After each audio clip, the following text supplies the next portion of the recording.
So let's talk about Douglas. When Douglas, yes. how you're first meeting him. Oh gosh, that one's so long ago. It might be a little hazy. Douglas, don't be mad at me here. I want to.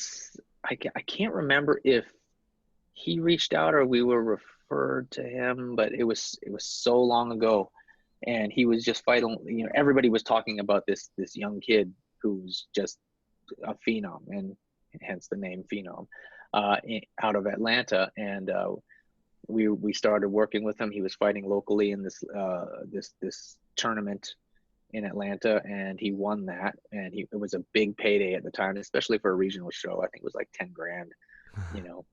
But for a regional Yeah, of show, course. yeah, it was a big deal for him. And then from there, you know, moved him to MFC in Canada, where he quickly became the champion over there. Um, Douglas is just like I said, he's just not an outgoing guy in a way that he's going to be. He's just easy to manage. I don't even know how to say it. It's taken me a long time to really get to know him, and I don't know when I turn the corner of actually really getting to know him. It just feels like I've known him forever, if that makes any sense. Yeah. But and then that's just because his personality is so humble.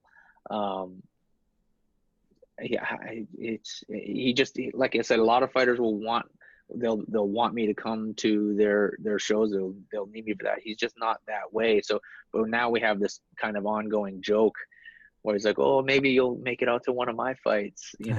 And even Bellator, even the guys at Bellator are giving me crap about it. They're like, "Oh, Butler showed up to a Bellator. Oh, it's because he's about to make $1 million. Oh, like it's like no, it's like Douglas is so self-sufficient that he doesn't.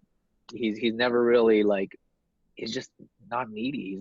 It's not that fighters are needy, but he's just self-sufficient. And every time I've wanted to go to a fight for him, like when you know, he was scheduled after I was committed to go to somewhere else. I think him and Rose fought on the same weekend when Rose was in Brazil fighting Andrade, Yeah. and I had already committed to being with Rose in Brazil, and Douglas got booked shortly after that. And I'm like, oh my God, like I'm never gonna make it to a Douglas Lima fight.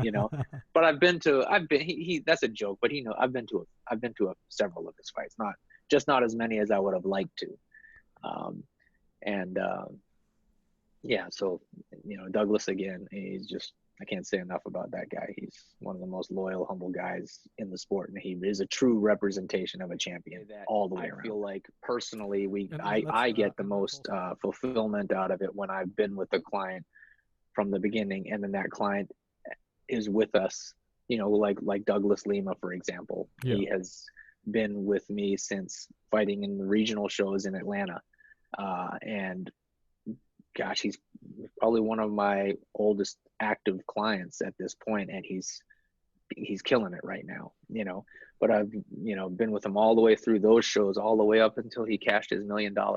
There's a great sense of pride there, and then there's a greater sense of pride in the fact that, man, he's such a good person. He's such a humble person. He stayed that way. So it makes me want to work harder for him. The money is great. I mean, but I feel like if I do my job and he does his job, the money's going to come. And that's what, with any fighter, if we both do what we set out to do, the money's going to come.